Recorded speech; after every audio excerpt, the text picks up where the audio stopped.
The Bengals head west this week, their perfect, imperfect record still intact, and they will be greeted by a raucous crowd that all of a sudden believes it may get one last taste of the playoffs before saying goodbye to their beloved silver and black.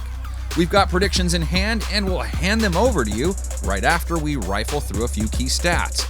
The good news for Oakland, their biggest strength is Cincy's biggest weakness. Jacobs back in the game, the rookie for the touchdown.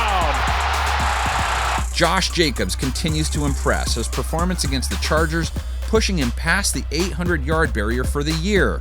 His yards per carry average sitting at a nice fat 4.8, not to mention his 7 rushing TDs.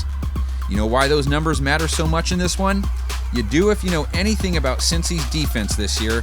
They've given up the second most rush yards per carry and more rush yards per game than any team in the league. So Jacobs could have a shot at breaking the 1,000-yard barrier this week.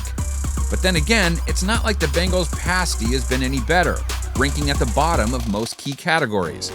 That means it's unlikely the Raiders will get overly run-heavy, especially when you consider how efficiently Derek Carr has played this season. Pass is caught.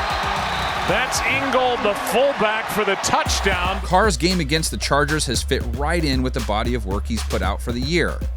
He doesn't have any 300-plus passing yard games, but he's only had one game where he didn't post a passer rating of 96 or better. He simply doesn't have as much pressure to carry things now that Jacobs is in town. All of this would seemingly put a lot of pressure on Cincy's rookie QB, who will be making just his second NFL start. For the end zone, that is caught for a touchdown. Eifert. Ryan Finley's debut felt like it was over before it could even get going, but he did at least throw his first career TD. If he could get A.J. Green back on the field, he could do a little something too. The Raiders' pass D is right at the bottom in pass yards per game allowed, passer rating allowed, and they have one of the weaker pass rushes in the game. But give them credit, they showed up last week, picking off Phillip Rivers 3 times and sacking him 5 times, so they're coming off one of their best performances of the season. Could the Raiders really be on the verge of a postseason swan song berth? Or could their playoff hopes be dashed by a winless team with a rookie QB?